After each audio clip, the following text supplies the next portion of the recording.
Well, we go to discussion with our guests tonight, of course, looking at um, the approval of palliative measures for poor and vulnerable Nigerians, as what you call the poorest of the poor. We earlier told you that reactions have been trailing the allocation of 5 billion naira to each state in Nigeria and, of course, the Federal Capital Territory to distribute to the poor citizens in their country, in their states. This following the end of the subsidy regime that was placed on petrol for Nigerians. The Nigerians having to pay way higher, about triple the original cost or price of petrol that they paid before. I'm glad to say, joining us to look at the issues surrounding this palliative or this relief package given to the states in Nigeria by the federal government. We have a lawyer, author, and public affairs analyst, Aham Njoku, joining us via Zoom. Mr. Njoku, thank you very much for your time. And permit me to zoom straight to the questions. Let's start with the idea that these monies being distributed are going to the states. Now, what do you think of this approach of taking money, of this magnitude and just sharing to people out there? Do you think that this is the way to go? Do you think there's a better use for this money given the current circumstances Nigerians find themselves in today? Sir. Well, as a matter of fact, I think the point to start from is that a lot of people have expressed their reservations that the cat was put before the horse, that the president, Mr. Bola Ahmed Tinubu, should have, before removing the subsidy, put in place measures for these palliatives, or in the alternative, put them in place simultaneously from the time he withdrew the subsidy. I would say that these palliatives, they're a welcome development, and the fact that they have been shifted to the states is based on the previous experience. And when people were saying that the federal government was not best suited to make this type of distribution to the state, that the states are better suited. But I will even go beyond this to say that this is not enough. I should expect a strategic action from the federal government. For example, they have said that they're going to distribute 3,000 CNG buses. That is basically maybe for urban dwellers. How do we evacuate foodstuffs from the villages, from the hinterlands? In other words, you need lorries.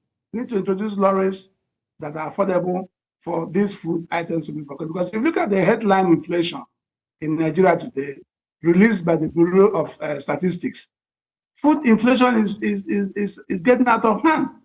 Then I also expect that there should be a mass recruitment of not less than 50,000 people into the Army, Navy, Air Force, police, civil defense to secure the country. Because from what we are hearing, most farmers have left their farmlands because of insecurity in the north central, in the northwest, and in the northeast. So you need to engage in massive employment as part of this palliative. It's not just enough to distribute handouts to people. You need to do something that is strategic so that farmers can go back to their farmlands. And you need lorries so that you can evacuate foodstuffs from the hinterland, from the villages, from the places where farmers are. Interesting. Mr. Njoku, this amount of money, according to Governor Babagana Zulum of Borno State, who spoke to the press after the meeting of the National Economic Council chaired by the Vice President, this is a sharing formula. 52% of the money goes to the states as grants.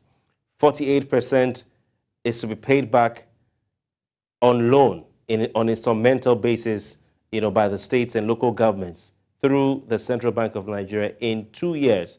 So what do you think of this sharing formula? I don't even know how they're going to take the money back, whether it's through their FAC allocation. But what do you think of this sharing formula?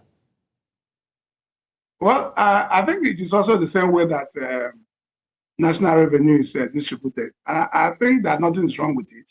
My only reservation is that we've seen this kind of distribution in the past where the federal government would give this type of assistance to states for one thing or the other. And at the end of the day, the states will start struggling to pay back. And then let me sound a note of caution that this money that is going to be given to the state should not be used for political patronage, because now we have citizen election in some states. Who knows what is going to happen to this money? So I think that if this money is well utilized, it can act as a soothing balm to some extent. However, is it one-off? That's a critical question. Are you just giving 5 billion and then that's the end of the matter? We have been told in the last few months that 400 billion was saved, and now it's beginning to get to about 1 trillion or so. Why can't the government say that for the next 3 years, they are going to devote 20% of savings from subsidy removal as palliative and engage in mass transportation? Do this mass recruitment of armed forces that I'm talking about. Deploy lorries that are affordable to hinterlands, and maybe even give a task cut. So because people keep saying that it should only be for the poor people. No, what of the middle class? They're also impacted by what is going on. So you're saying government, and nobody is thinking of the lower middle class, as it were, because it's arguable that Nigeria has a middle class. But it's saying nobody's thinking of the working class. Yes, because you see, you know that from the statistics that the MPS gave, you have millions of people under multi-dimensional poverty. But beyond that, there are other people that are at the lower, let me say, lower middle level income that are also struggling, that have been negatively impacted by this withdrawal. Are they going to be left like that? No. Okay, Mr. Njoku, let me quickly ask you a final question.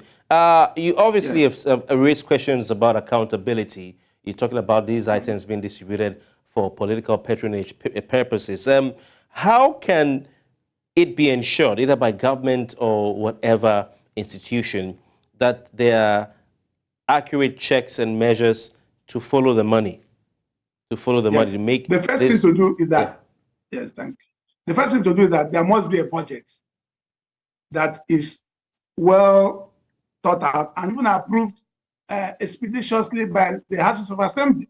Then there must be a blueprint as to how to distribute the money, who are qualified, at what, how much, and what are these incentives. So the thing must be transparent, so that people can people who are distributing will be held accountable.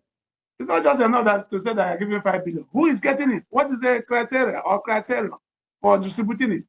And they need to be careful because there's so much discontent in the country. So government, especially the governors, must make sure that every single naira or kobo dedicated to this project should be spent prudently and get to the people that need it. Thank you. Thank you very much. Aham Njoku is a legal practitioner, an author, and a public affairs analyst. And of course, he's joined us tonight right here on News Central TV's News Central Now. He was a former coordinator, lawyers group of the London-based Amnesty International in Nigeria. Thank you, sir, for your time. Thank you.